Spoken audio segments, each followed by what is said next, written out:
it's another side that like wants to take more, wants to go that one more round, because like going that one more round when you don't think you can, that's what makes all the difference in your life.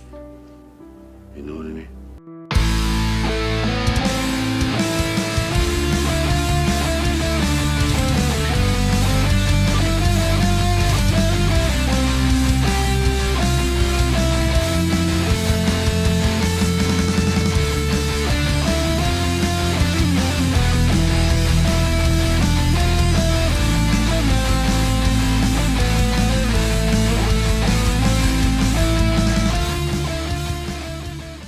Welcome to another episode of One More Round of the Rocky Series podcast. I'm your host, Ryan, and together again, after a bit of a break, the three of us are back together again, and as it should be for the start of season 3 of One More Round, Rocky 3, we have Katie and Kyle.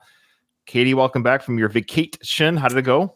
Good. Just a quick little, just happened to be gone on the Sunday. But yeah, it was good. Thank you. I am very excited that Kyle is returning to Earth now from Mars. Temporarily, I'm upstairs right now. The lighting in the basement room, which I'm usually in, causes my camera to go red. It did spontaneously stop doing that the other day, but I don't have a lot of faith in it that will be a trend going forward. That's well, it was weird because last episode we had, of course, guest host Doug from the Rocky Minute Podcast, the number one podcast on our network. Doug, we love you, and you did an amazing job. He listens to every show. He truly is a great guy. Doug is like the nicest guy. He's just a sweetheart of a guy. He really is.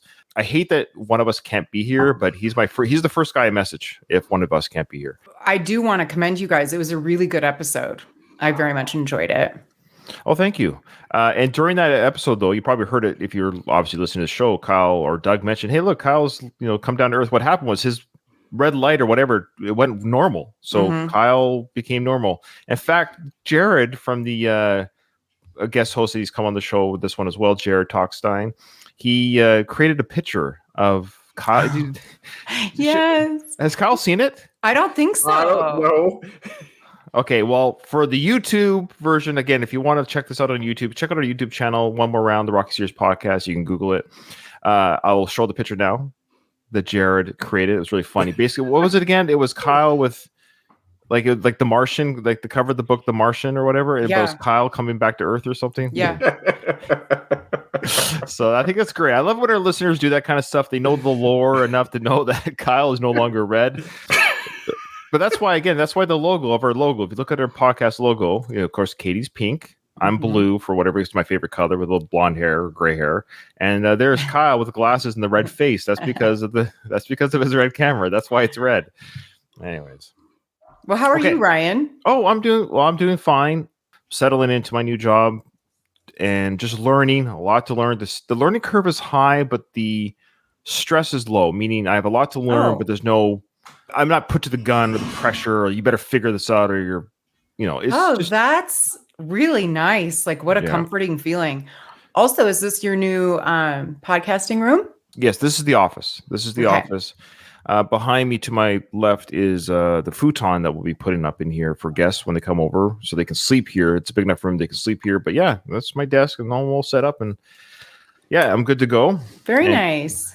And Kyle has a blackboard behind him. Is that what that is? Yeah, it's in my kitchen. We have a chalkboard wall that the kids draw on and that we draw. Cool. Sorry, chalkboard. I should say blackboard. Well, that's okay. I kind of washed it before the podcast, but it still has those streaks. But no, I like it. I do too. It reminds me of being a kid in school. I remember having to do chalkboard duty. Pounding, clapping Yes, listeners, we are that old. We didn't have whiteboards when we were in grade school. Yeah, or like dry eraser boards. No. There's in my high school. There was a few rooms that had dry eraser boards. Kyle's a little younger. Yeah. He's a little younger than us, so he might have. Well, Katie and I are pretty close in age. Well, we're probably about like older brother, middle sister, younger brother, kind of probably. Matter of years, it can change things. It depends on the school, the budget, the district. Like, some schools might have had dry eraser boards when I was in school, but there was the rich private schools for all I know. I think I did have some in high school as well, Kyle, but What year yeah. did you graduate high school? Oh, yeah, 99. I was 2002. So Oh, okay. Yeah. so you're my Years. older sister's age. Yeah. Okay, 99, and I was 93. Okay, so we're all within that kind of, yeah. I'm the old one. We know that. Okay. Well, we'd like You're to the welcome. screwed up middle child, Katie. I know, which is weird because I'm actually the youngest child. So I'm, That's right. Yeah. and I'm a Leo. So apparently we like attention, Really? Yeah. Young Leos and the youngest child, they're sort of Sure. notorious for that. Sure. All right. Well, yeah. Well, you came to the wrong podcast if you're expecting any attention. You got to have an audience to have attention. No. Well, thank you so much for everyone who's joining us live or watches us on the Patreon page and who supports me on Patreon. I do appreciate it because it, as I've always said, it helps pay for the Last of the Action Heroes podcast feed. And I know I don't plug it very often. I should plug it more. You're listening to this via that network. You see all the shows that come on. I want to thank everyone that joins and listens to the variety of shows on there. The Rocky Minutes there, of course, my co-host from the Rambo podcast, Dom Matello. Dom, he's amazing. He's great. His Movie Thought podcast is fun. He's a great guy, and I'm really grateful for you guys. I'm just feeling nostalgic because here we are moving on to part 3, Rocky 3, season 3 of One More Round. This is where we get a little bit cartoonish, folks. The 80s is kicked in full throttle. Oh, Katie, speaking of which, you're excited because you like the 80s, but quickly, why don't you just plug your amazing podcast, please? You're so kind. Yeah, speaking of it, I do love the 80s Rockies and things 80s and 90s. So I have a podcast if anybody wants to check out nostalgic stuff, movies and TV shows and all of that. It's called Retro Made, your pop culture rewind, and YouTube channel and wherever you listen to podcasts. We cover movies and I sprinkle in pop culture of the time. If you like that kind of thing, check it out. You do a great job, and I know I said this on the last podcast, but I don't think you're there. I'm just so proud of you. You're like, to see you spread your wings and do your own thing. And would you be doing a Retro Made podcast had I never invited you? No. That's what I thought. Probably. And so thanks a lot. But also, I do want you. to give you so much credit because you have a lot of shows and you're very professional and well spoken. And not everyone is, myself included. I am not. Not true. You're the smart one on the show. Also, there is so much work behind the scenes. I didn't have a full appreciation for it until I started doing it. So Ryan spends a lot of time being meticulous about getting a quality show out. So thank you, Ryan. Oh, stop it. Stop it, you. All right. You're making me blush. Okay. Well, speaking of which, we're going to go into Rocky 3. We don't have any emails. So if you haven't sent us an email in a while, and we'd love to hear from you. I do want to say thank you to those who do comment on our YouTube channel. Those are always read and I always respond. And our Facebook group as well. I always read those and I always respond. But I kind of keep it there to those social interactions on YouTube and on Facebook or Twitter. And I want to say thanks to those people who do listen and comment there. But the emails just have a different flavor. So if you want to send us an email, we'll read those on the air, of course, and voicemails as well. If you can send us a voice file, we'll play it on the air. That will work as well. We haven't had that happen yet. Who's going to be the first one? I sent one. That's not a podcaster or a podcast host. So it works, folks. If you have a smartphone, you just download a video app a voice app. It's called like video record or voice record. It's very easy. You just literally talk into your phone like a voicemail, and then you hit share an email and off it goes. It's like a very small file in your email. It'll go to anyone. It's very easy to do. So try it out. And our email is in every show note. Okay. So we're talking about Rocky 3. Okay. As we all know, Rocky 3 came out in 1982. It was written, directed, and starred Sylvester Stallone, who also did the other previous Rocky movies. His second film of Rocky 2 was the first one he directed, and then he directed this one again. Continues the story. We have the addition, of course, of Mr. T playing Clubber Lang. And did you guys know how Mr. T was found? Contest for what are the door guys? Bouncers? Yeah, it's crazy. I tried to find a YouTube clip on it so I could show it on our channel here. Couldn't find one. So real life boxers Joe Frazier and Ernie Shavers were considered for the part. Which would have been kind of weird had Joe Frazier been given the part, considered he did an actual cameo in the first Rocky film. He's too nice. Yeah, he's way too nice. There's no way he could be an asshole like that. Even Ernie Shavers is a pretty nice guy, too. I'm glad they didn't cast either of those guys. I love how Stallone just got to get another black guy.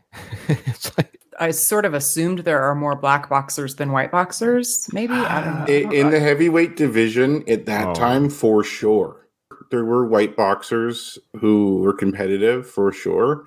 But if you look at like all the heavyweight champions in the 70s and the 80s, it was, I think, exclusively black guys. Even into the 90s. Like, it wasn't until like the 2000s and later. Like right now, the heavyweight champions are white, but black guys were definitely in the heavyweight division kind of more prominent. Yeah. There's this thing like the Great White Hope. Yeah. There's a movie, it's really obscure. It's called The Great White Hype. Is that a part of our boxing movie watch? Well, I shared the link with you guys, so you have access to it a while ago. But I'd have to check. I guess it's not that obscure. I thought it was. You didn't memorize it? Oh my god! No, it's not that obscure. But yes, I know what you're talking about. It's got Samuel L. Jackson, Jeff Goldblum in it. Yeah. Okay. Yeah. But definitely have to add that to our resume. That's gonna be a fun one to watch. Yeah. Okay. Mr. T was chosen after winning the competition called America's Best Bouncer. Rocky III was the first film in the franchise to be distributed by MGM/UA Entertainment Company following a merger with United Artists. So I guess MGM merged with UA at that point. So the first two Rockies were not MGM? Yeah, by the merger of MGM/UA. So I guess MGM merged with United Artists. Okay. Now, probably retroactively, we see but when at that time, the merger. Yeah. Of course, when it was released in May of 82, mixed reviews from film critics, of course.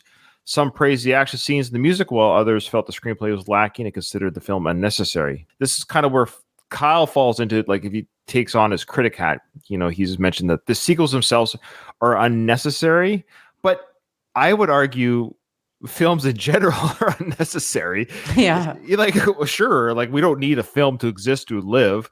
I know what they're saying. They say the storyline could be resolved after the second, but we all want to see more. The reason I say that for the first film is I like the idea of it's a mystery what happens to Rocky at the end of that film. But the other films are a lot of fun. That's just like, it's not the end of the world. I'm not saying that the other films ruined the first film.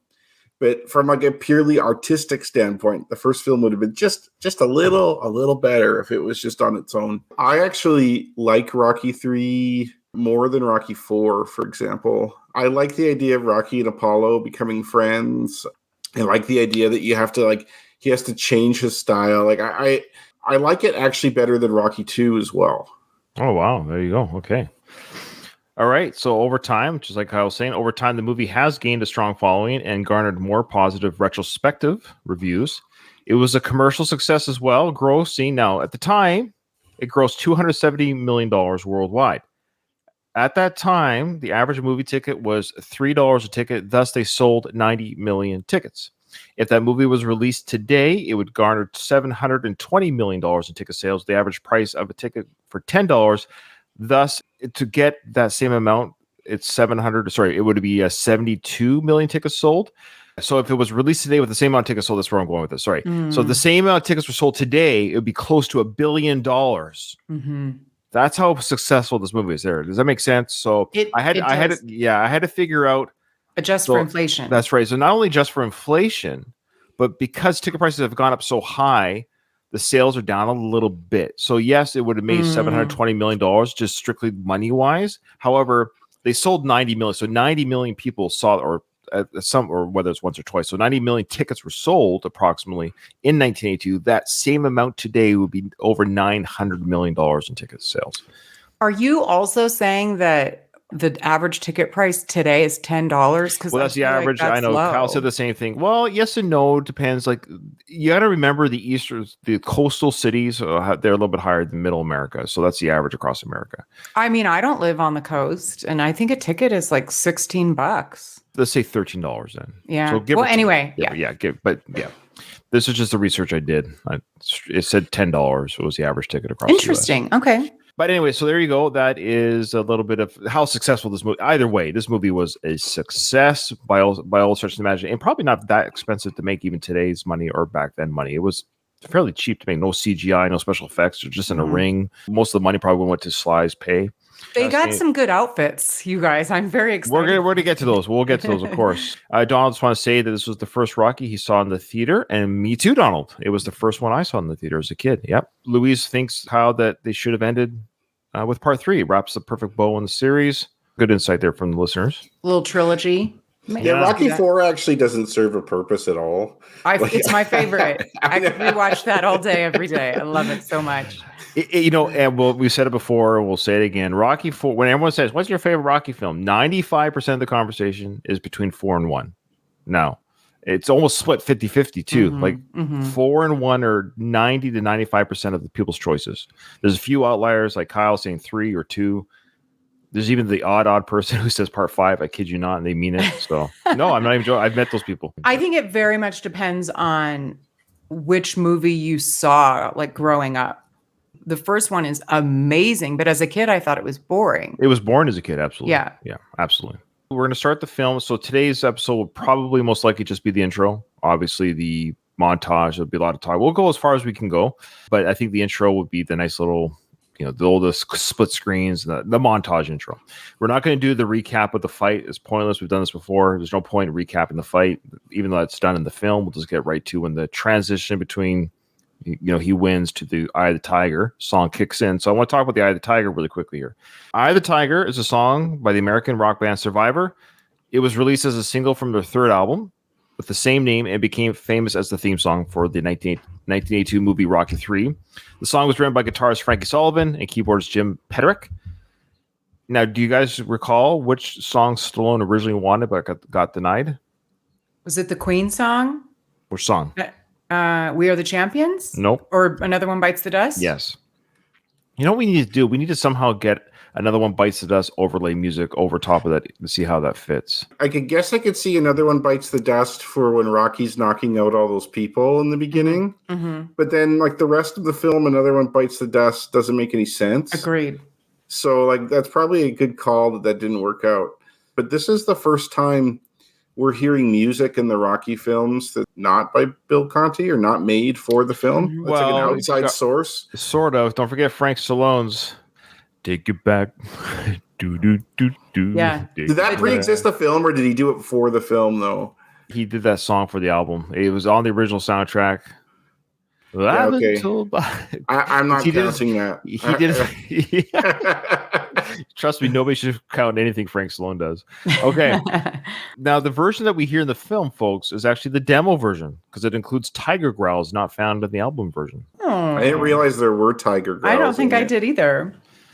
Eye of the Tiger became a huge hit. Now, how big? And this is surprising to me how big the song really was. Like, I know it was a big song, but it was a big song. So, Eye of the Tiger became a huge hit in '82, receiving a lot of airplay on MTV and radio stations worldwide. It reached number 1 on the Billboard Hot 100 chart in the United States. It stayed there for 6 weeks in a row, making it Survivor's only song to the top of the chart. It was the second best-selling single of '82, just behind. Do you want to have one to guess? Rachel Maid, the host. '82. It was just behind. No, I don't know. There's so many. Sure. I don't mean to put you on the spot, but is it a Queen song? No. Oh, okay. Yeah, who sings it, or would that give it away? Well, I'll say the person's name, but you'll guess it. Olivia Newton-John. Oh, what is the workout one? Yes, that's right. Let's get physical. I wanna get. That physical. Was the number 1 song. Is that weird? That song was number 1. It is odd. You know, about Eye of the Tiger, have you guys ever been to or heard of, listeners too, the Fever by Candlelight or Candlelight by Fever shows? It's like small venues. They'll find like a cool venue and it's lit it's like just a few people with like string instruments usually. They'll have Taylor Swift ones or Queen or, classic rock on strings. And nice. They're really cool. They're really reasonably priced too. Eye of the Tiger was part of they probably had like 10 songs and they were all like really big rock songs, and Eye of the Tiger was one of them. It was really good. I don't really have a life, so that could exist where I am, and I just am not aware of it.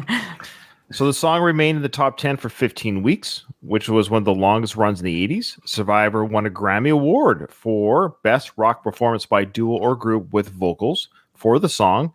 In the UK, it also reached number 1 and stayed there for 4 weeks.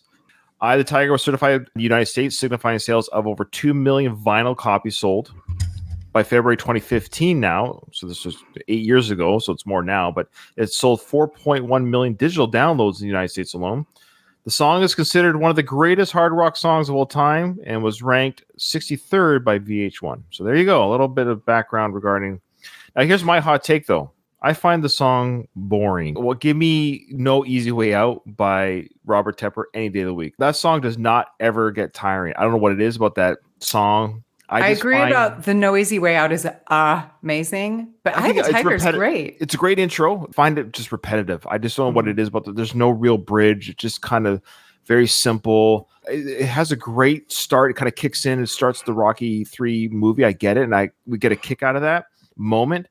But without the montage behind it and the song by itself, it's kind of repetitive and blah. I don't know. I'm probably very alone on this, but no, I mean, maybe I'm a simpleton, but I quite love it.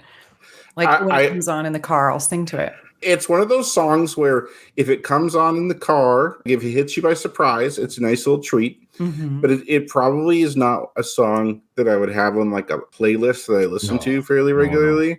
Yeah, I think, though, was an excellent choice for this film. I agree. Especially that film, it works. Yeah. It works for the film. Absolutely. I can't be bothered to listen to this on my own. As people are mentioning the chat here, I remember when Ryan and Ruben called out Tepper and Go in the Distance. Our first Ruben and I, if you haven't already, you can go back and listen to the old episodes of Go in the Distance, the Rocky Series podcast. Ruben and I shat all over Robert Tepper for so many episodes. And then we finally got to talk to him. The recording wasn't very good because I was still learning how to do conversations with or interviews with people over the internet. We actually told them that we could bury the hatchet. They didn't know what we're talking about. So it was a lot of fun, and Robert Tepper was a really good sport about it. We just said that we made fun of him, and then we're not going to do that anymore because we interviewed him. And we were running short on time, and I left out Angel of the City, and people were like, What are you doing?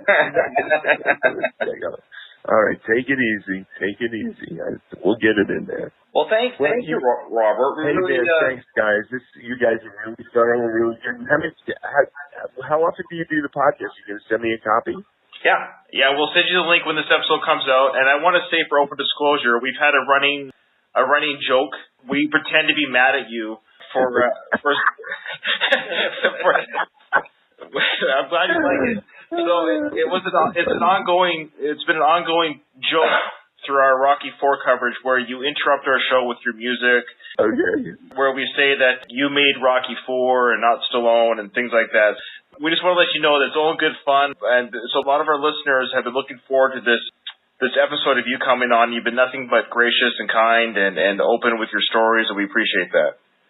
Well, thank you so much, and if you ever need me to do any IDs or do some verbal interruptions, I will. If I think of something funny. That'd be awesome. I would love that. Thank you so much, Robert. That'd be great. Okay, guys. Thank you so much, man. Thank you, Robert. Cheers. Thank you. Bye-bye. Bye. Well, there you go, guys. That was Robert Tepper from the Rocky IV soundtrack, No Easy Way Out, and the Cobra soundtrack, Angel of the City. He was very kind. Sorry for the audio quality on the cell phones. Again, Mr. Tepper, thank you so much for your time. You were gracious, and it looks like we buried the hatchet, Ruben. Have we though? Yeah. Looks like Robert has been kind and gracious to us. We're at the bury our Robert Tepper hatchet. He didn't lose his Tepper on us. He didn't. So Robert, good luck with all your future stuff. And again, I just want to reiterate how influential that song has been in people's lives. You can't watch Rocky IV without getting excited for that Lamborghini Countach scene when he revs up the engine, the drum beat kicks in, and Robert Tepper's voice screams. It's just, I don't know. Ruben, any closing thoughts before we close? Ding, ding. Anyways, he's a great guy. Yeah, I told him that. And, I would have not said anything. I'd be like, yeah, we think you're awesome. I forget what kind of the jokes were about, but we just kind of always say that Robert Tepper, ruins our podcast, and he would or skip out on interviews or something like that. We just kind of made fun of him and his hair. His hair. I can't even picture what he looks like.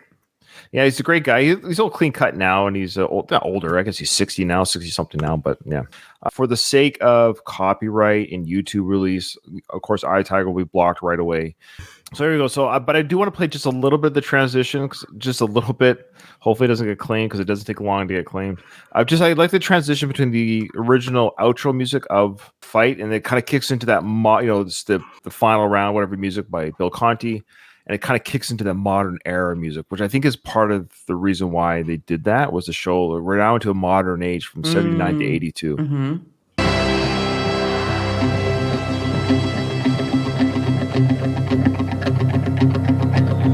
So that doesn't get you pumped? It's so good. Do I have to say it 100 times? It works for the film. Yeah. Okay. Okay, so right away though, we get the fireworks going. Rocky is not just the champion of the world; he's champion of the world. He's beyond a boxing champion now. We have fireworks celebrating his stardom, and he's like the world star.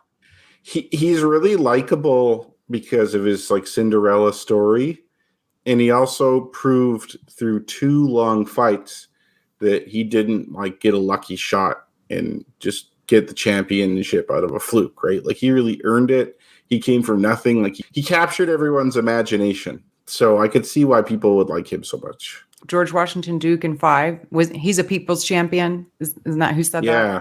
Yeah, he really is.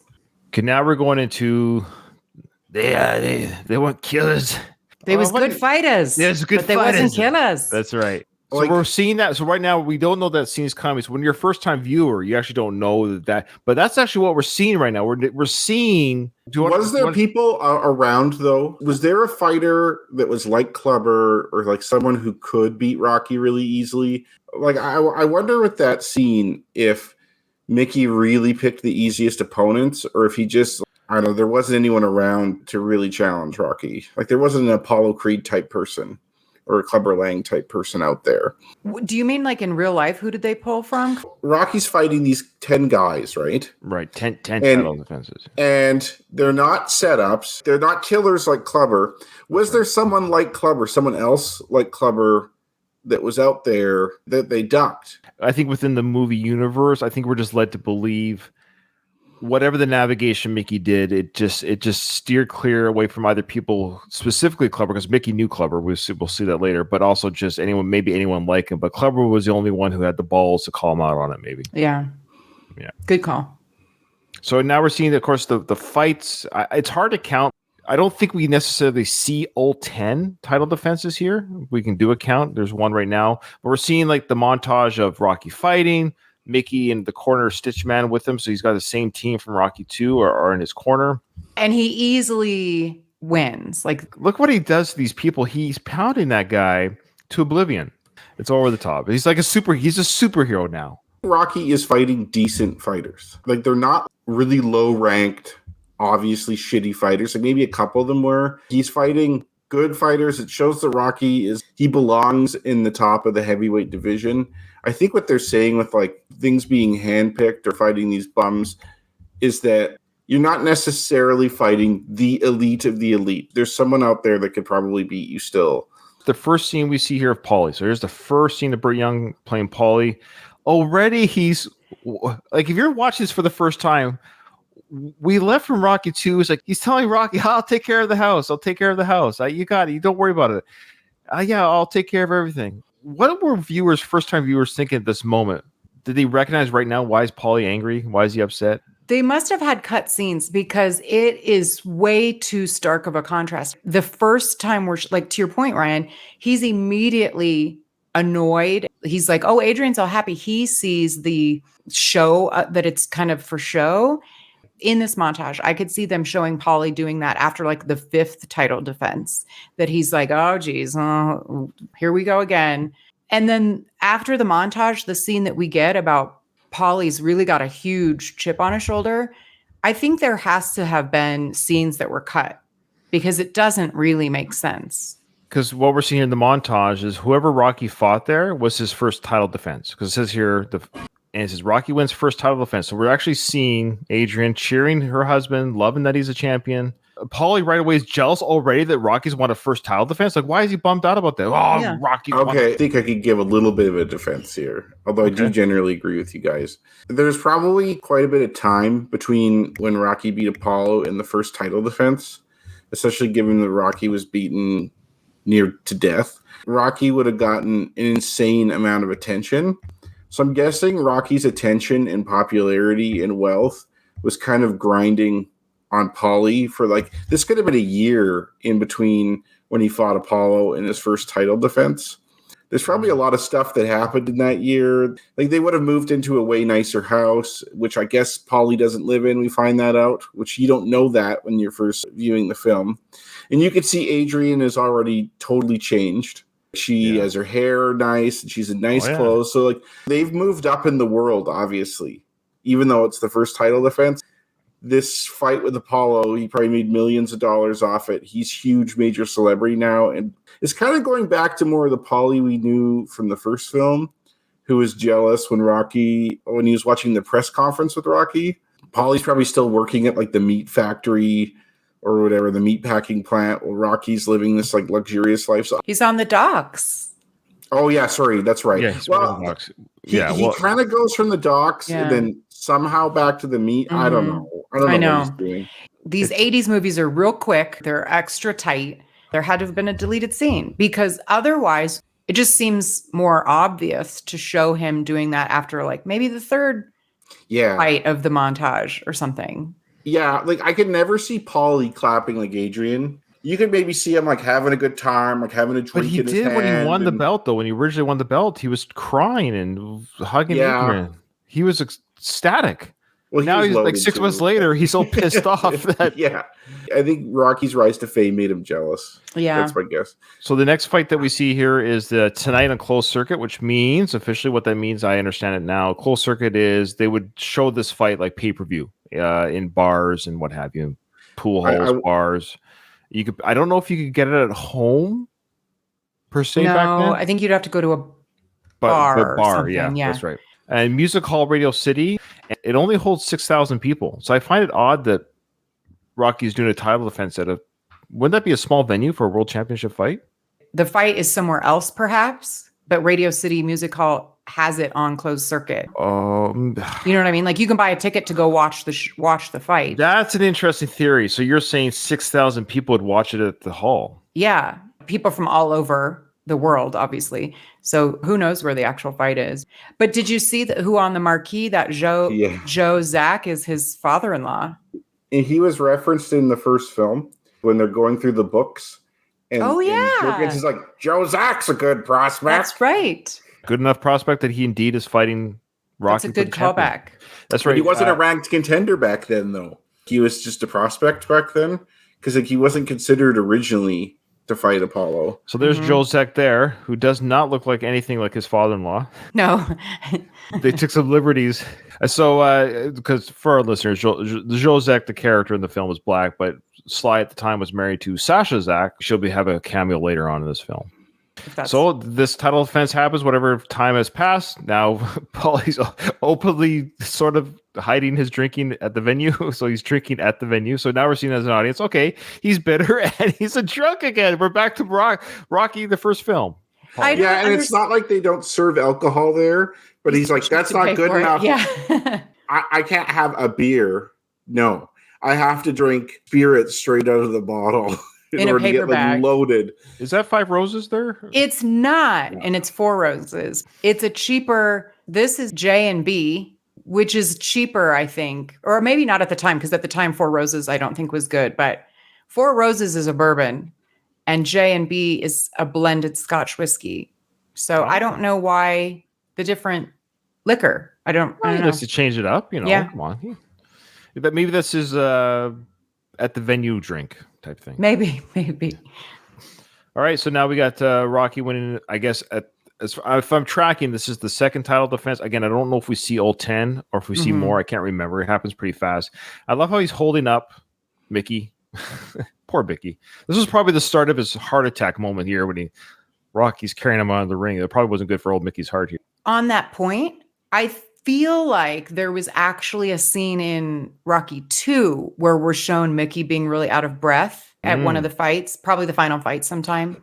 It was almost like they started to show it even in Rocky 2. Oh, well, let's go back and do that season again and we'll see. So what's the seating capacity, Kyle? If you don't mind looking that up while we play this for the seating capacity of Caesar's Palace. But I like your theory there, Katie. That's the only thing I can think of because they did show closed circuit at that music hall. Why would they show that? You're right. Maybe it's playing there. Okay, fair enough. Okay, now we're Caesar's Palace. He's fighting, I think, now his third opponent. It's 19,500 for boxing. Oh, there you go. So it's legit. Okay, there you go. So he's fighting Caesar's Palace, and now this is our first shot of Clubber in the audience. And of course, audiences would have known already via the trailers, whatever, that Mr. T is the antagonist in this film. So we can see him now in the crowd watching the fight as you would watching what you would hope as a future contender So the person he's fighting, no, we don't know the name of this individual he's fighting right now. We got. Big Yank Ball. Oh, it is now. Is that like a porno name or something? I think so. So he's fighting Big Yank Ball right now. That's right. Well, why would they name him this? I don't. Come on. There's not even in parentheses. Like the Big's not in parentheses. Is his name Yank?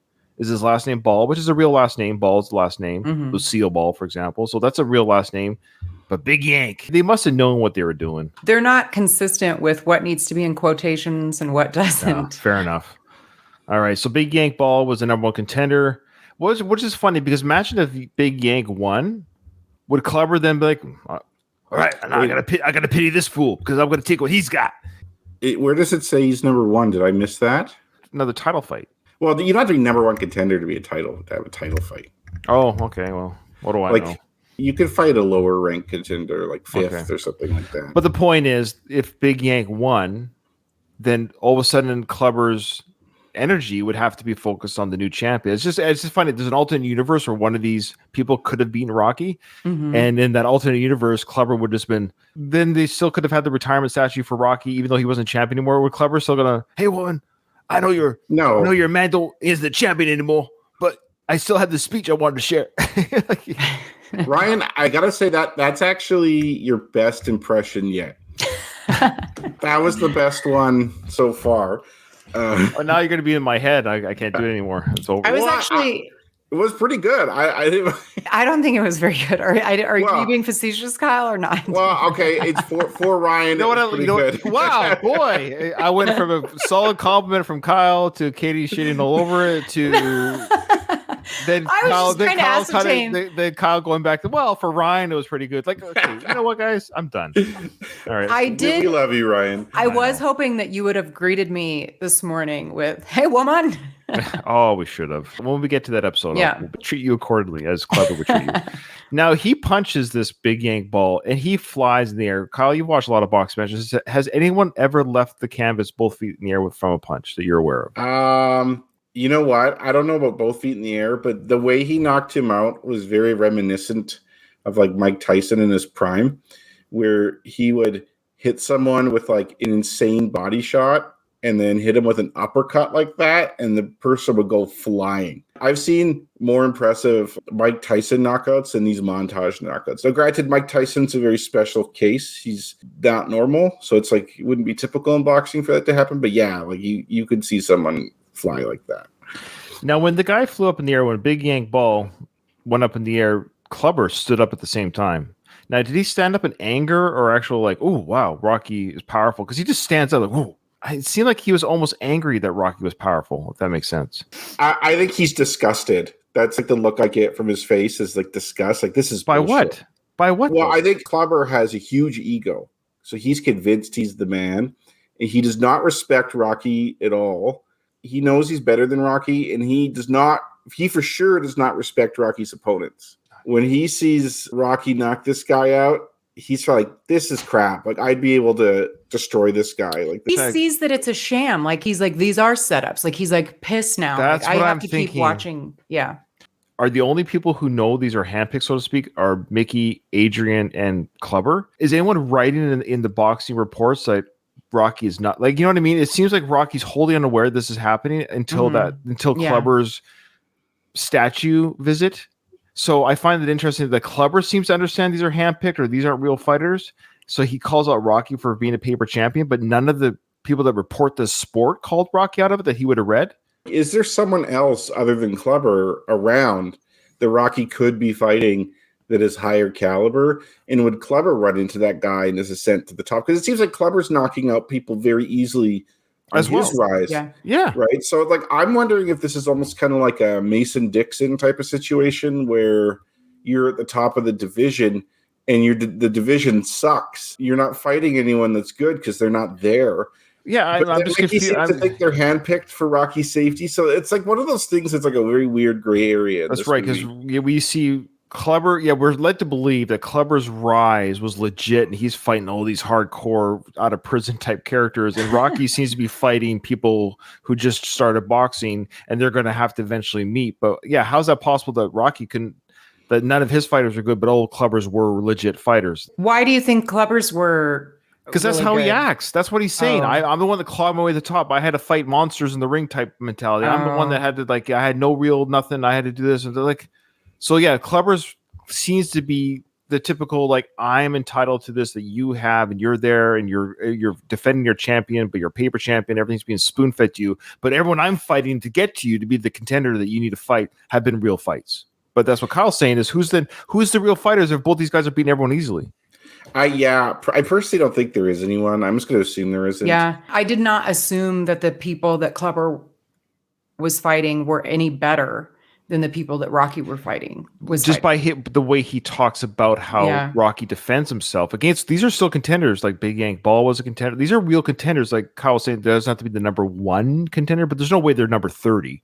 These have to be, or else some sports writers are going to say, that's what I'm getting is there would be sports writers that say, exactly. These people aren't really that great. But that's what I'm saying is Rocky is legit. When Rocky gets told by Mickey that have that big discussion, which will be a whole new episode, he's confused and perplexed by this revealing. So that would mean that either there have been people writing about this already and somehow Rocky is totally ignorant to anything being written about him.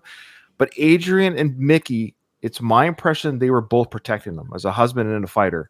Well, Paulie knows it too. It's almost putting Rocky in a light that makes him seem. He just doesn't read anything. Are there? Well, he's kind of dumb though. Yeah, right? He's kind of dumb. There's no way that nothing, because he watches the news. He watches the sports things. He did it even when he was not a champ. He loves the sport. He has to be around it.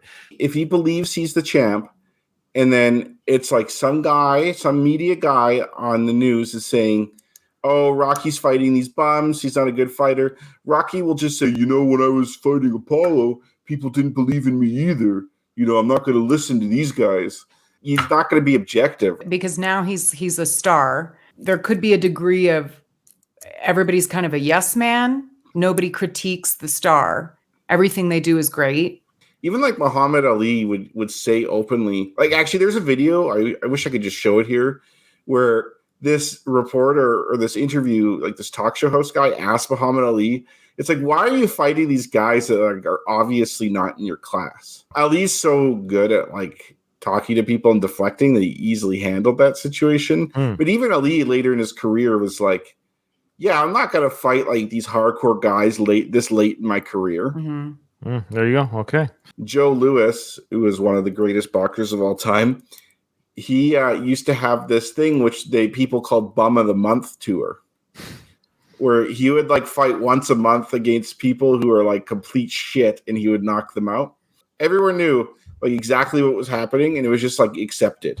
Who was that? Joe Louis. Oh, interesting. The Brown Bomber. That was his nickname? Yes. I just did that. Terrible. I did it this morning. Okay.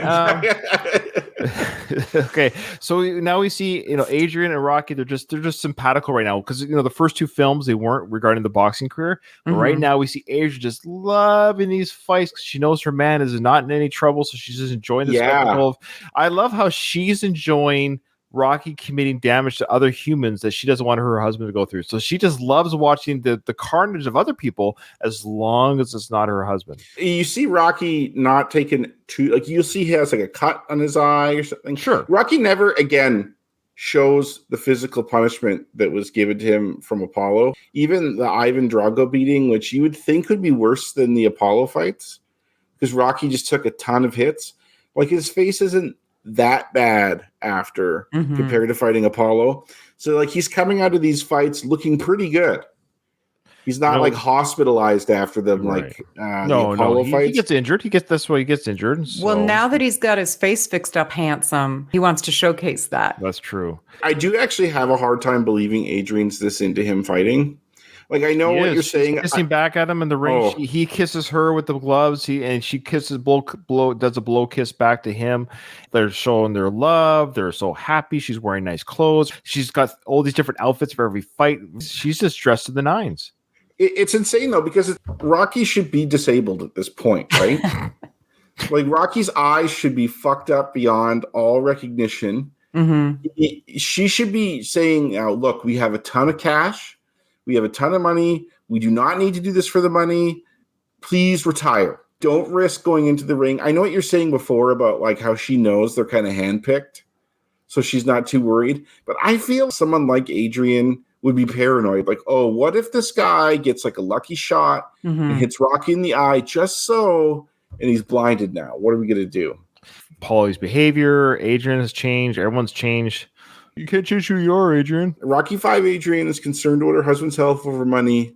Rocky 3 Adrian is not. She loves that cash. She loves the lifestyle. She's riding high. It's true, but I do think to some degree she doesn't feel there's really danger, true danger. Yeah, because she's no longer fighting Apollo. We're on the next part of this fight. I think this is the fourth contender we're seeing. I have lost track. A white guy. First one, I think it's German. A European champion. Yeah. So they show them hug at the end of the knockdown. I you know what I think they're showing here? I think they're showing that in this moment with the hug is that it's the first international type fight. So it's kind of like the Bridging of Nations, like good call. He's fighting a German. It's all in good fun. Yeah. He's a good guy. Rocky knocks out the German champ, captures hearts of European fight fans. See, there you go. He's just likable, right? He has that charisma. I love reading the write-up behind under the there's the writing has nothing to do with the captions. I love it. I love it. They did not anticipate podcasts covering this. No, we won't do that ad nauseum. I know Rocky Minute did it as well, and I think we even did it on Going the Distance podcast. But yes, the write-ups underneath the headlines have nothing to do.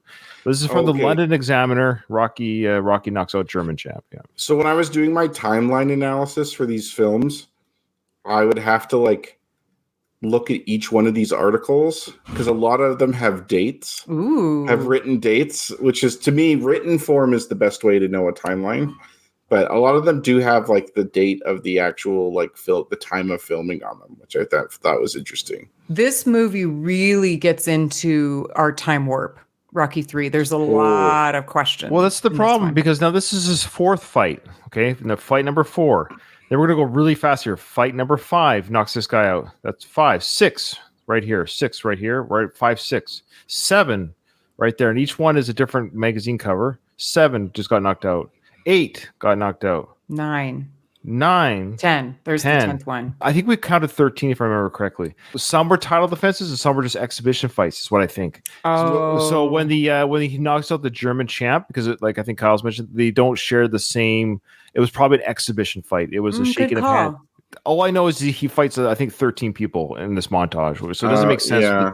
We just saw a scene there of Adrian just, of course, we're hearing the Eye of the Tiger music, and Adrian / Talia Shire, she's dancing in her seat. So it's almost like she can hear the music being played. She's so excited to be at a boxing. This is like the 10th, at least the 10th title defense or boxing match since he won the championship in part 2. And she is just on cloud 9 with every fight. She just cannot get enough of this. Yeah. She does look really nice. Adrian in Rocky 3 is the hottest that she's of all the films. So she's peak. She's 36 years old. I think she looks fantastic. Sly is also 36. They're both the same age. I think Talia Shire is so stunning in this film. So all her outfits and everything are just great. So this is the big classic scene here where Rocky comes in for a big left hook and he hits this guy. And he obviously is real contact on this. And a lot of these, my understanding, a lot of these boxers that are in the ring with Sly, they're stunt doubles. They're not doubles, they're stuntmen. So that's why they're taking these hits and stuff. They're not actual boxers. So this guy getting hit by Sly, watch, because he actually makes contact. Watch this. Boom. Ooh. On the neck or something, too. That looks like it hurt. It's a real hit. Yeah. He hit him. So these are stunt guys. Obviously, he went, he moved his head with the hit. Like he knew that was coming from Sly. It was rehearsed, but there was contact enough that spray or water leaves the head. A lot of these guys were stuntmen that were in the ring. Good call. So again, another guy goes down, flailing his arm, hitting the turnbuckles, and then we have TVs showcasing, you know how they used to do this TV stacked on each other in store displays to sell TVs. So we're seeing that now. Of course, the 80s, very indulgent 80s. All these TVs showing the Rocky fights. Clever. Now, how's Clever affording all these fights? Mm-hmm. Not just going to the fight, but traveling to get to the fight. Yeah, because I can imagine in the 80s, maybe a ticket to a big fight. Everything is just so exorbitant now, like concert tickets, sporting events. I feel like it probably wasn't outrageously expensive, but yeah, the travel would have been. Plus, he has good seats too. It's not like he's way back there. It's just one of those things where they don't think about when they're making the movie. So he is so obsessed, essentially, with Rocky's title. This is like the 13th fight. Clubber's been to at least half of them, according to the montage. He's been to at least half of them. Paulie as well has been dragged. Maybe he's just sick of being dragged to fights because Paulie is miserable in every fight. At this moment, we don't know why he's so miserable. We find out later why. But right now, as a viewer, we're like, why is Paulie so upset? Clubber is upset. So Rocky's won the fight. He's bowing to the audience, and Clubber's like, I can't handle this crap. He's walking out of the stadium to beat the parking rush. Clubber reminds me of, you know, when you like someone, you have a crush on them, and then they start dating or being interested in someone else, and you get like a jealousy or like a possessiveness or something like that. He's like that on steroids with Rocky. Like he's like this weird stalker girl. They like can't leave Rocky alone. Yeah, for sure. We're just so used to this is how Mr. T looks. But when the world was introduced to him, I mean, he is the most unique looking, like having who had their hair that way. Yeah, having a mohawk back in the 80s was very, especially for like a mainstream movie. And no one even talks about the mohawk itself in the movie. It's just, this is Mr. T's hair and you deal with it. There's one scene, though. There's one scene in the whole film that's so hilarious when Rocky rubs his mohawk with his glove in the final fight. Yeah. Plus, it's like he dresses kind of odd. For instance, he had feather earrings in. Yeah. And he has like this Native American thing. I think one of his jackets is like that, too. Yep. Like, it's very fringy. odd. Yeah. Everything about him is just like, wow, that is a character. And he's huge. He's this hulking, solid muscle. Like, it is a really well cast. Agreed. Villain. This is the first time we've seen the Rocky films. We actually now seen pre-opponent montage fighting of a future opponent of Rocky. We never saw that with Apollo. We never saw what Apollo did to other people. So now we're seeing what will be the future against Rocky. So we're seeing as an audience right away, like the first 5 minutes of the film, we're seeing this guy who will be the future. As a first-time viewer, we don't even know that Rocky's going to lose the fight against. I remember when I first saw this film as a kid, I remember thinking, what, he's fighting him already? It didn't even occur to me that he could lose. This is interesting to the audience right now, seeing the kind of the damage that Clubber is doing. So guy's hanging on the ropes, Kyle, and he's got his arm over the rope. Are you allowed to keep punching him while he's hanging on the rope? Okay. You know what? I don't think so. Being punched while you're going down, if you're leaning against the rope and you're kind of crouched down, you could for sure keep punching someone. For example, there's an interesting video. Tommy Morrison, who is Rocky related, he got hit by this guy and knocked out, but his arm got stuck in the rope. Oh. And so he wasn't falling like he should. Like, you know, if you get knocked out, you fall around and you can't get hit anymore. But his arm got stuck in the rope. So he's like kind of half conscious, stuck in there standing up. And this guy is just hitting him mercilessly. Oof. Tommy Morrison is like legit unconscious, getting his face kicked in. Like, I don't know who was the referee. Sorry, that went to the Lou Filippo school of refereeing, but so I love this headline. So we see the first fight, like as a viewer, we're seeing one of the first fights that Clubber's doing during the same time that Rocky's defending his championships. It says Clubber Lang, this is the newspaper headline, Clubber Lang mauls Yaffe for brutal 6 straight knockouts. So now we're seeing a little bit of like, oh, this guy's on the climb. This Clubber Lang is on the climb. It's brutal. I love how it's the brutal knockout. Both Clubber and Rocky just win fights by knockout. Like every single person you see Rocky fight, he knocks out. So Rocky's never won a boxing match on points for being a skilled boxer. Like he relies on he loses that way. He loses that way. Sure. He relies on being able to knock someone unconscious. And so now we see Clubber Lang. He's winning all his fights by KO also. Of course. So here's a little bit of the write-up underneath the headline. They had no idea. Many persons feel at this stage that some legal action is forthcoming, but now it becomes common knowledge that there is pressure from the inside, which will materially change the aspect of the blow. This is so funny. They had nothing to do with the Clubber Lang. I love it. These poor people, these prop department people were just swapped the headline. That's hilarious. Yeah, that's what I do, because it's like, oh, it's going to be on the screen for 2 seconds. No one can read it. Yep. Little did they know. Oh, it comes in nice and clear here. There you go. So, here's another one. Oof. Now, that's not legal, what he just did there. For our listening audience, guy was trying to get up. He got knocked down to his knee and tried to get up again. And Clubber knocks him down while he's trying to get up, which was actually what happened to Adonis Creed from Victor Drago in Mhm. Creed 2. That was an illegal hit. That's the only reason why Adonis didn't lose the belt is because it was a disqualification. So Mhm. theoretically, Clubber should have been disqualified there. Good point. 100%. And then he like manhandles the ref after this. The judges Yeah. probably let him win just so they wouldn't get beat up in the parking lot or whatever. Well, the previous fight, he's shown pushing the ref away too, because the ref's trying to step in some way. So this is the start of something new in Rocky, something that has never been done yet. The Horish product placement that will occur in this and the next film. Rocky 3 is brought to you by Nike, and Rocky 4 is brought to you by Adidas. Yes, and Hugo Boss to a lesser extent. Yeah. And not just Nike. Now we have a credit card commercial, which is American Express. We're seeing now that Rocky from the second film, remember when he couldn't read the dummy cards? Now he's able to spout off commercials. He's not only fixed up his face real nice, but his brain has had surgery as well. His brain has now been, now able to read and write, apparently. He's been practicing reading. Like he was practicing with Adrian, reading those books, and time has gone by. Like this could be years after Rocky 2. He's probably also working with the producer that's not a prick.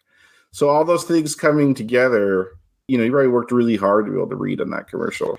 But yeah, he became civilized. He's got Is this the last of his real hair? I don't know, maybe. Well, probably 4 too, because it's his real hair in 4, I think. Okay. You can see where it might be lighting up a little bit. You can kind of even see it here. He's poofing it out and he's fluffing it out, but you can see, yeah.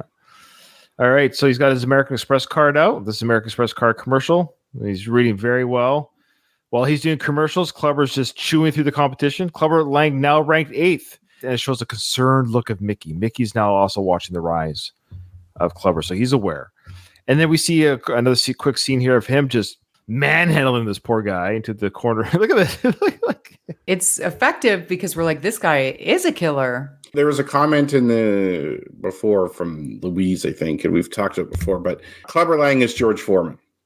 In this, George Foreman's rise was like this. He knocked out everybody. Right? Ernie Shavers is known as the most powerful puncher, but George Foreman is right up there. Even when George Foreman came back in his 40s, Evander Holyfield, when he hit him in the face when they fought, said, I actually believed that he knocked all my teeth out. Oh, wow. And that's when Foreman punched him way, way past his prime. Foreman was devastating. No one could beat him. Rocky's now part of some sort of telethon. They always have celebrities come on who do a little bit of a spot over the 12-hour, whatever, 24-hour donation thing. And we got 4 or 5 phones there. All these ladies are working the phones, taking donations. And this poor girl behind Rocky, she looked really sad and awkward. Yeah. Rocky something? What does it say? Rocky loves you. Rocky loves you? Oh, good eyes. I think you can go to jail for getting her to wear that now. So she's holding a microphone. So I wonder what her speaking part was that we don't get to see. And because Rocky's throwing, shadow punches, boxing with this little other boy next to them. Again, he's fun with the kids. He's easy with the kids. Split screened with Clubber. Taking shots to the face on purpose, showing that Clubber could take a punch. Showed him playing with the kids a little bit. Now he turns the camera all kind of serious. Today we're raising money for, what do you think they're raising money for? Stickball? Better equipment? The Girls and Boys Club of Philadelphia. I don't know. Now here's an interesting that happens very quickly. So they're having a birthday party for their kid. And look who's there or who isn't there. Mr. Paulie. Paulie's not at the party. Mickey is. Well, we just don't see him. But yeah, because Paulie had a good relationship with the kid, right? I know, but there's a Christmas scene coming up, and Paulie's not there yet either. So I think this is part of the problem because Mickey moved into the house, so they're throwing a birthday party. You're right. You can say Paulie, sure, he's getting the beer from the fridge, but I think it's supposed to showcase that Paulie's not there. Mickey's at the party. Yeah, that's a good point. See, and there's the dancing Santa. That's Mickey. Yeah, little dirt bike in the house. Look at all those gifts for this kid, spoiled brat. So they have a dirt bike or like a BMX bike for the kid. And then in the living room as well, they have an actual motorcycle. A motorcycle in the living room. How? Like, it's for Rocky. The motorcycle's for him. So did Adrian, I guess, have some workers deliver it during? Oh, yeah. They'll make it happen. They'll hide it in the house. At some point, they went to bed as a couple in their palatial mansion. How did they sneak the bike there for. Adrian could bring that bike in whenever, the week before, and hide it somewhere. The house is that big that you could probably hide it. Did her and Mickey roll it in from wherever the hiding spot on the same floor? Workers did. They have help now. It's the living room. How did they sneak in between? Well, you can roll a bike. It's not that hard. Yeah, I feel like I could physically do that. On wheels. I'm outnumbered again. I mean, I hear what you're saying. It is like, because she's like, look at this beautiful fur jacket you gave me. He's like, yeah, look at this beautiful bike you gave me with the helmet in my hand and the bow on it. Still, like, it's gifted to him. He saw it when he came down with the kid who's dancing with Mickey right now in the sand outfit. Like, it's just, I don't know, but I know it's showing how much money they have. This is the kind of money. These are their Christmas gifts. I get it. Rocky's financial ruin was inevitable, even if he didn't have a crooked accountant. It is a real common thing in sports when you have people who are not used to having a lot of money or any money at all. When they get a lot of money, especially athletes, they spend like they're going to be earning that money. Yeah, I know. Yeah, for decades and decades and decades, when in reality their sporting career is pretty short. And I understand he makes loads of money off commercials and stuff too. Yeah, I think it's only a matter of time before he fucked up and lost all the money. Fair. And so the DeLorean, how 80s is that? Yeah, so there's a DeLorean. This is 3 years before Back to the Future, so there you go. It's just showcasing the ads, motorcycle ads, camera ads, slides the face of the Maserati and DeLorean, which is odd that he's a face to two different car companies, which is odd. Well, I don't know if they're direct competitors in the sense, right? If the people buying the Maserati would be interested in the DeLorean and vice versa. Cover of GQ. With the watch. So Rocky Balboa goes Western. It's on GQ. So funny. That's odd because like Stallone himself wears like Western gear. Or he does now. I don't know if he did in the 80s. But Rocky doesn't. We never see Rocky wear Western clothes. I think he'll do it if you pay him enough. Oh, yeah, maybe. The idea of that. This is another George Foreman comparison. You see Clubber punching the punching bag, and it has like a ton of duct tape around it. Well, George Foreman used to practice his punch on these punching bags, and his punch was so powerful. There'd be like this permanent dent in the bag, and he'd be ripping bags apart. They would have to tape the bags over and over again, destroy them over and over again. And I don't know if they did that intentionally for this Clubber scene. I think it's either that or they show that like he is training somewhere where they have no means to replace punching bags, so they have to duct tape it. But either way, it gives off the George Foreman vibe for sure. Look how quick this frame was. I had to like psycho click my mouse to pause it. There's no one in the theaters. Has anyone seen this? Have you ever seen this right here? No. It's like a Tony subliminal Lamas message. Jeans. And Yeah. he's like showing his butt. Yeah. It looks very gay, like, which is fine, by the way. But Rocky could take it, and he's like presenting his ass to the thing. It's like, so can Tony Lamas, which I guess is Jeeds. I don't know. Yeah. Well, Apparently. quick Google search. A lot of it's coming up cowboy boots right now, which would tie into his Go Western. But it says Rocky can take it. ... So can his Tony Lamas. That's so quick. I had to like psycho pause to get this still shot. There's no one in the theaters that would have caught. There's not one person of those 90 million tickets sold that left the theater going, "Hey, did you catch the Tony Lamas ad?" Subliminal message, my friends. This is literal subliminal messages. All right, of course, now they're cutting to he's cover of Wheaties. He's the cover. He's hockey and Gatorade, and like you're saying, Kyle, all these are real products. So within the universe of the film, showcasing how much Rocky is getting from all these companies to be a face for their company, but also these are real products being showcased in the film, seen by millions. So it's a double whammy in that sense. I'm okay with the Wheaties and Gatorade and stuff like that because it's showing him advertising, like it's in the context of advertising. So it makes sense. Like it'd be weird if you had some brand that didn't exist or something like that to avoid product placement. So you're kind of forced to do product placement there. But like the problem I have in this film with the Nike product placement is that it's just so contrived and obvious. Like especially when it shows them doing their footwork and you see both of them with like the Nike shoes, and I'm just like, fair enough. You could argue too that yes, they're advertising, but were they also just wearing workout stuff that was just common back then? It's hard to say. Like Nike though. Everyone's wearing Nike. I wore Nike all the time too. Like that was the thing too. So maybe no, it is like legit because it's Adidas in the next movie. So there you go. Okay, so I was into the Rocky movies a lot as a kid, but also as a teenager. And when I was a teenager, and Katie, I'm sure you can remember this, late like 1997, everyone was wearing sports shit. Mm-hmm. Especially tracksuits. Do you remember that? People wearing like Adidas and Nike tracksuits all the time. I remember Like the airway shoes more pants. so, like very specific, like Pumas and Adidas. Yeah, and Puma. Yeah. So I remember watching this film and be like, wow, people even wore Nike stuff all the time back then. But really, they didn't. Like, Mm-hmm. The Muppet Show, we're showing his appearance on The Muppet Show. And I know this movie came out in 1982, but The Muppet Show's final year was 1981. It ended that Correct. year. Yeah. Correct. What they did here was, as you know, Stallone really appeared on the Muppet Show during its run. What they did is they had the voice of Kermit the Frog, Frank Oz, I believe it's who does the voice, redo the voice work to say Rocky Balboa instead of Sylvester Stallone. That's all it was. So the That's cool, the images you see here of Sly with the Muppets is his real appearance on. That's the actual appearance of the Muppet Show. So he appeared as himself on the Muppet Show. They then just refurbished it for the Rocky film. That's Rocky on the that was an actual skit from the show. And he was Budweiser beer. He was the man or the face of every major product. It's almost too much. It's crazy. Yeah. Like, isn't that like it's 20 different products? And they even created a like granola bar or power bar for him called the Rocky Crunch. how did he not cheat on Adrian at this time? I know. Like, women would be throwing themselves at him nonstop. Like, I'm thinking of that because he's signing all these autographs here. Yep. Well, that's why we love him so much, because he could have. There he's with Bob Hope. I don't know who the other guy is. That's Gerald Ford. Is it? Oh, Yeah. So Rocky is now Forrest Gump. Is that relatively like he's thrilled to? Oh my God. He's I like- can't believe I didn't know that was true. Rocky went to the White House again. President of the United States again. Oh, and that's Jimmy Carter, isn't it? Yes, That's right. Okay. that's right. But look how young Sly looks there. What the? Look at his face. Yeah, there. he's That thinking. looks like a Paradise Alley Sly. Yeah. Meeting.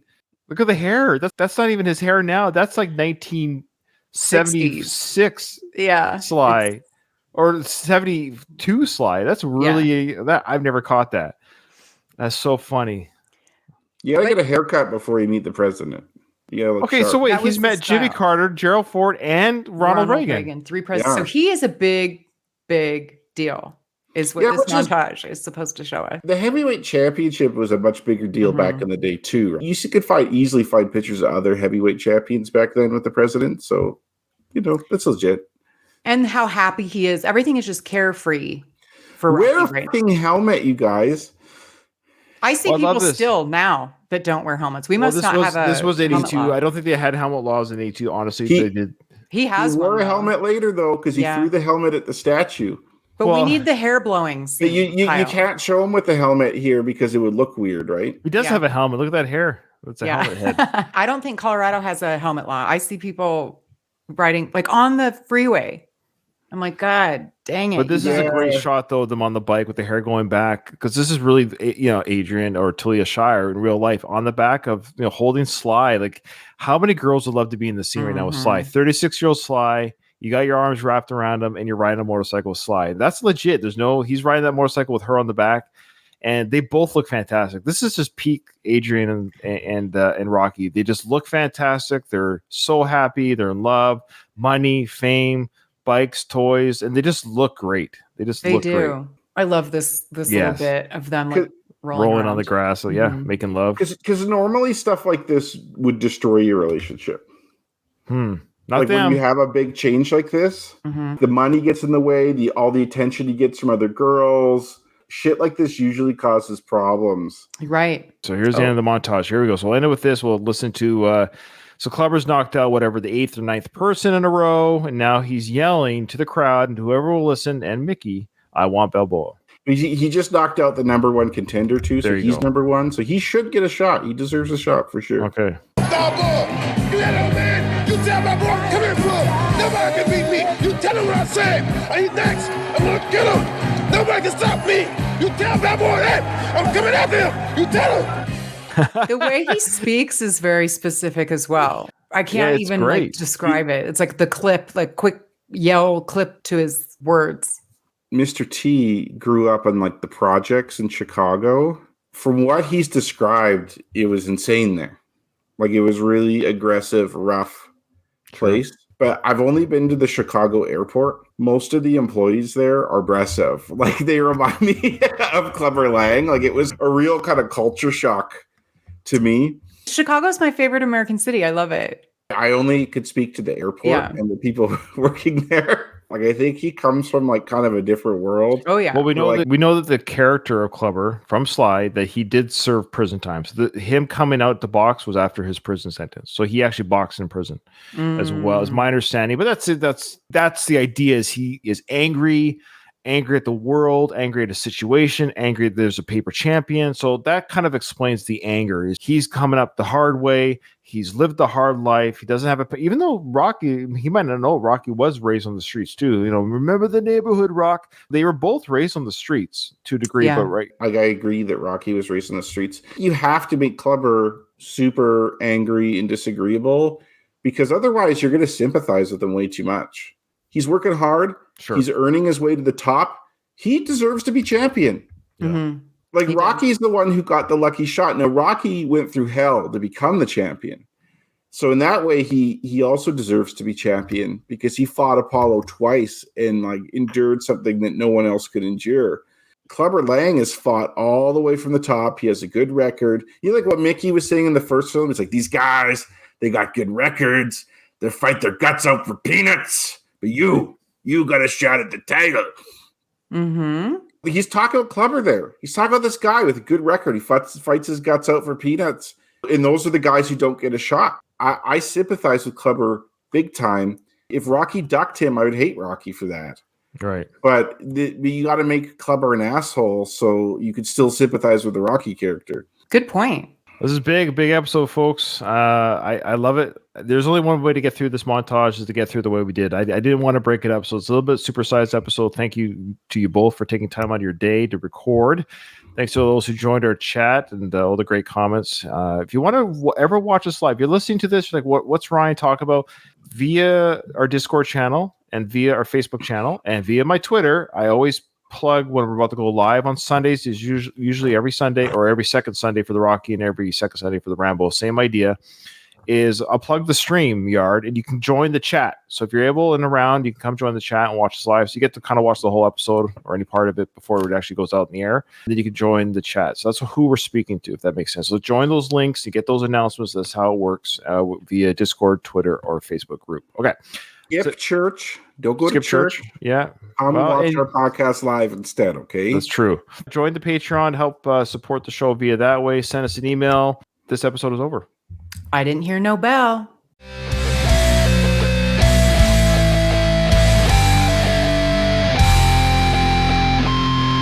I just want to